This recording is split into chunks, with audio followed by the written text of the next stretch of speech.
దెబ్బతిన్న పంటలు, మునిగిపోయిన ఇళ్లు, గుంతలు పడిన రహదారులు, లబోదిబోమంటున్న జనాలు. ఇది తెలంగాణ పరిస్థితి. ఊరు, పట్టణం, నగరం అని తేడా లేకుండా నిండా ముంచేసిన ఘనత ఈసారి భారీ వర్షాలకు దక్కింది. పంట పొలాల్లో ఇసుక మేటలు వేస్తే ఎంత నష్టం సంభవిస్తుందో కూడా ఈసారి అర్థమైంది. మొత్తం నష్టం ఎంత? ABN spotlight.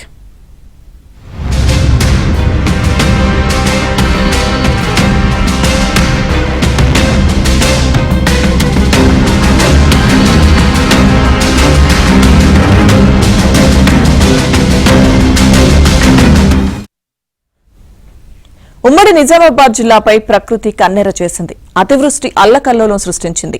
ఊరు వాడ నీట మునిగింది. ఇళ్లలోకి నీరు చేరింది. వందలాది కుటుంబాలు వీధిపాలయ్యాయి. వేలాది ఎకరాలు నీట మునిగాయి. రోడ్లు, విద్యుత్ స్తంభాలు, భవనాలు దెబ్బతిన్నాయి. ఎక్కడ చూసినా వరద విలయతాండవం చేసిన దృశ్యాలు గుండె బరువెక్కిస్తున్నాయి.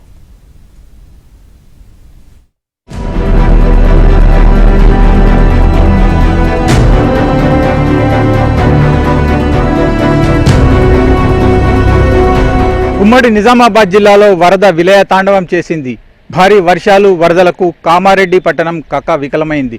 మొత్తంగా ఇటు ఉమ్మడి నిజామాబాద్ జిల్లాలో వేలాది ఎకరాల పంట నేలపాలైంది. వందలాది కుటుంబాలు వీధిపాలయ్యాయి. అలాగే రోడ్లు, విద్యుత్ తీగలు, వాహనాలు దెబ్బతిని ప్రజలకు కోట్లాది రూపాయల నష్టం వాటిల్లింది. అయితే ఈ వరద విలయతాండవం ఎలా ఉంది?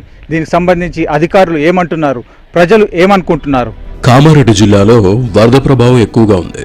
కామారెడ్డి పెద్ద చెరువు పొంగి పొర్లడంతో కింది భాగంలోని housing board colony, GR colony, Bathukammakunta, Sailani Baba colony, Ashok Nagar, Kakatiya Nagar తదితర ప్రాంతాలు నీట మునిగాయి. వందలాది నివాసాలు 48 గంటల పాటు వరద ముంపులో ఉన్నాయి. అర్ధరాత్రి మొదలైన వరద 2 రోజుల పాటు కొనసాగడంతో ఇళ్లలోని విలువైన వస్తువులు, ఆహార పదార్థాలు, దుస్తులు పనికిరాకుండా పోయాయి. రఘునాథ్ అనే అడ్వకేట్ వరదలో కొట్టుకుపోయి ప్రాణాలు కోల్పోయాడు. రాజంపేటలో ప్రభాకర్ అనే వైద్యుడు గోడకూలి మృతి చెందాడు.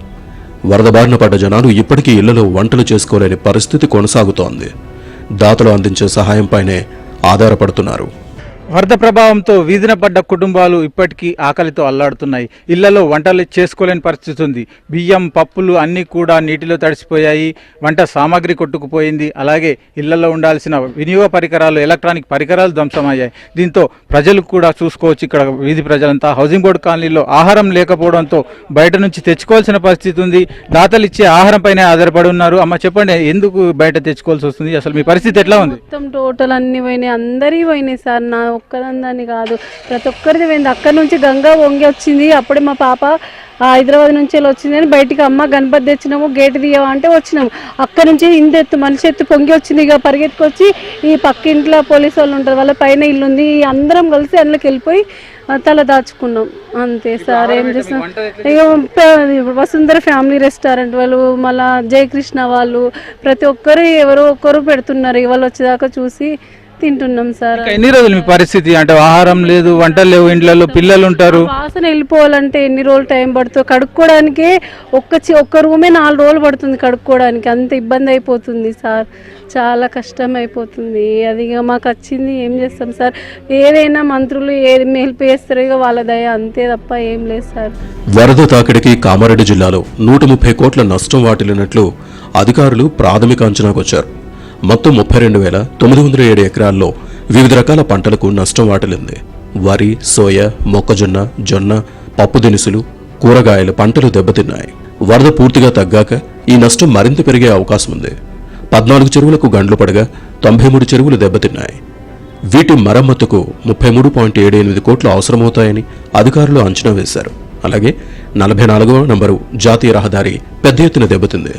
కామారెడ్డి సమీపంలోని టేకిరియాల వద్ద కోతకు గురైంది. బిక్కనూరు మండలం అంతంపల్లి, బస్వాపూర్ వద్ద వరద పారడంతో రహదారి కొట్టుకుపోయింది. వీటితో పాటు 79 ఆర్ఎన్బి రోడ్లు, 48 పంచాయతీరాజ్ రోడ్లు తెగిపోయాయి. వీటి పూర్తి మరమ్మతులకు సుమారు 72 కోట్ల అవసరమవుతుంది. ట్రాన్స్కోకు కూడా భారీ నష్టం ఏర్పడింది. 209 ప్రాంతాల్లో విద్యుత్ ట్రాన్స్ఫార్మర్లు, స్తంభాలు, తీగలు దెబ్బతిన్నాయి. వీటిని బాగు చేయడానికి 2.09 కోట్లు అవసరమవుతాయని అంచనా వేశారు. కామారెడ్డి మున్సిపాలిటీ పరిధిలోని 104 ప్రాంతాల్లో రోడ్లు, మురికి కాలువలు, కల్వర్టులు చెడిపోయాయి. వీటి మరమ్మతులకు 13.26 లక్షలు అవసరం. గ్రామ పంచాయతీల్లోని పనులకు 1.5 కోట్లు, దెబ్బతిన్న 203 ప్రభుత్వ పాఠశాలలకు 9.19 కోట్లు, 40 ప్రాథమిక ఆరోగ్య కేంద్రాలకు 47.30 లక్షలు అవసరమవుతాయని అధికారులు అంచనా వేశారు. కామారెడ్డి పట్టణంలో వరద ఏ స్థాయిలో ఉందో తెలుసుకోవడానికి ప్రత్యక్ష ఉదాహరణలు ప్రస్తుతం మనం చూస్తే ఇక్కడ కామారెడ్డి పట్టణంలో భారీ వరదకు ఏ స్థాయిలో నష్టం జరిగింది, ప్రజలు అలాగే వివిధ శాఖల వ్యవహారాలు అలాగే ప్రభుత్వ పరంగా ఏ స్థాయిలో నష్టం జరిగింది అనేదానికి ఇక్కడ ఉన్న ప్రత్యక్ష నిదర్శనం ఇది. ఇప్పటికీ కూడా వరదలో కొట్టుకొచ్చిన కార్లు ఇలా పడి ఉన్నాయి. ఒక్కో కారు విలువ కనీసం 6 నుంచి 10-12 లక్షల వరకు ఉంటుంది. వీటిని అంచనా వేసిన ప్రజలకు అలాగే ఈ ప్రాంత ప్రజలకు ఏదైతే వరద బారిన పడ్డారో ఆ ప్రాంత ప్రజలకు జరిగిన నష్టం కోట్లల్లో ఉంటుంది అని చెప్పుకోవడానికి ఇదే ప్రధానమైన ఉదాహరణ.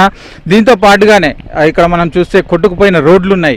రోడ్లు ఈ భారీ వరదకు విద్యుత్ స్తంభాలు అలాగే వాహనాలు పెద్ద ఎత్తున ధ్వంసమైన పరిస్థితిని మనం చూసాం. ఇప్పటికీ కూడా రోడ్ల మరమ్మతు పనులు జరుగుతూనే ఉన్నాయి. అంటే వీటికి సంబంధించి కూడా ప్రభుత్వం కోట్లాది రూపాయలు వెచ్చించాల్సిన పరిస్థితి ఉంది.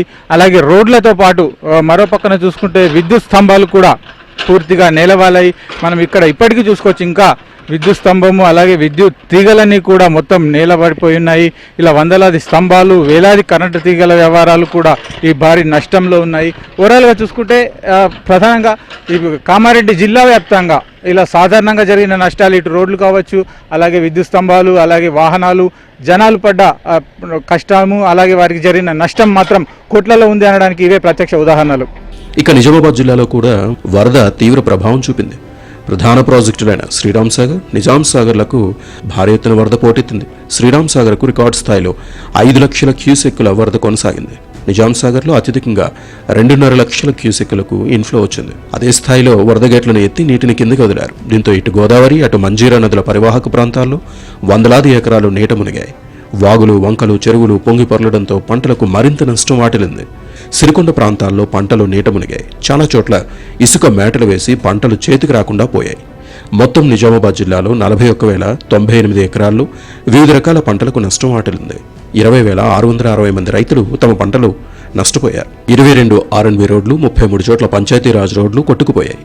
5 ఇళ్లు నేలమట్టం కాగా 43 ఇళ్లు పాక్షికంగా దెబ్బతిన్నాయి. అలాగే 264 విద్యుత్ స్తంభాలు నేలమట్టం కాగా 30 లక్షల వరకు నష్టం వాటిల్లింది. 92 ట్రాన్స్ఫార్మర్లు ధ్వంసం కాగా 15.8 కిలోమీటర్ల మేర విద్యుత్ లైన్లు పాడయ్యాయి. వీటి నుంచి తేరుకోవడానికి ఎంతకాలం పడుతుందో చెప్పలేకపోతున్నామని బాధితులు వాపోతున్నారు. 10 లక్షల దాకా అయింది సార్. మా సీసీ కెమెరాలు ఒకటి, మా చిన్న కొడుకు సీసీ కెమెరాల షాప్ ఉన్నది, దీనిలో సీసీ కెమెరాలు పెట్టిండు ఒక 3 లక్షలే. మళ్ళీ ఈ ఫ్రిడ్జి, మళ్ళీ ఈ వాషింగ్ మిషన్, మళ్ళీ 6-7 క్వింటాల బియ్యము, ఇవన్నీ మళ్ళీ తర్వాత ఇంకా ఇంట్లో సామాన్లు, పరుపులు, మెత్తలు అవన్నీ కూడా పోయినాయి. బట్టలు కూడా అంతా అయిపోయినాయి. ఆ విధంగా మొత్తం మట్టి వచ్చేసింది, మొత్తం మట్టి. ఆ మట్టి ప్రభుత్వం నుంచి ఎలాంటి సాయం కావాల్సి ఉంది? ప్రభుత్వం నుంచి వారు చూసుకొని సహాయం చేయాలి మనకంటే. ఇవ్వలేరు సార్, ఎవరు ఇవ్వలే. మళ్ళీ రాత్రి మేము ఇప్పుడు వినాయక చవితి నాడే అట్లా జరిగింది. ఆ విధంగా జరిగి ఏమైందంటే మేము పూజ చేసి ఇట్లా అంటూ వరద రానే వచ్చేసింది. మేము ఇద్దరం ఇట్లా వరదలో ఇట్లా మునిగిపోతుంటుంది.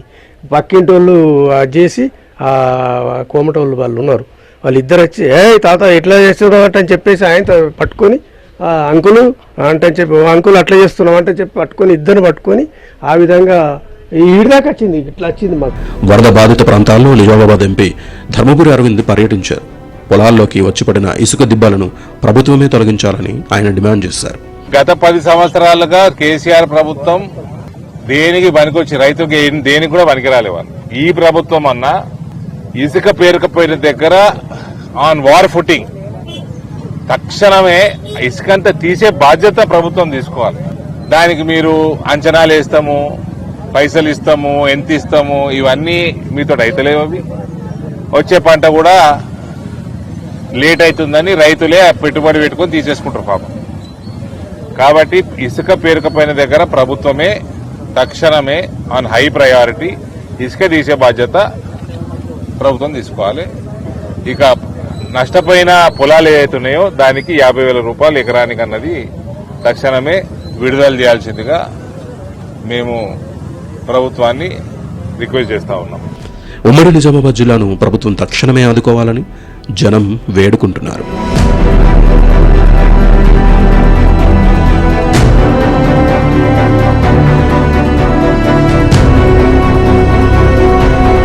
ఎక్కడికక్కడ గండ్లు పడ్డ చెరువులు, తెగిపోయిన రోడ్లు, నీట మునిగిన పంట పొలాలు, తలల్వాల్చిన విద్యుత్ స్తంభాలు, అలాగే వీధి పాలైన అనేక కుటుంబాలు, మొత్తంగా వరద బీభత్సం ఉమ్మడి నిజామాబాద్ జిల్లాలో కోట్లాది రూపాయల నష్టం కలిగించింది. వందలాది కుటుంబాలను వీధిపాలు చేసింది. అధికార యంత్రాంగం ఇప్పటికే అంచనాలు మొదలుపెట్టింది. అలాగే నష్టపరిహారానికి సంబంధించిన ప్రతిపాదనలు సిద్ధం చేస్తోంది. ప్రభుత్వం వెంటనే స్పందించి ఈ కకావికలమైన ఉమ్మడి నిజామాబాద్ జిల్లా ప్రజలను ఆదుకోవాల్సి ఉంది. వీడియో జర్నలిస్ట్ అనిల్తో శ్రీపతి, ఏబిఎన్ ఆంధ్రజ్యోతి, నిజామాబాద్.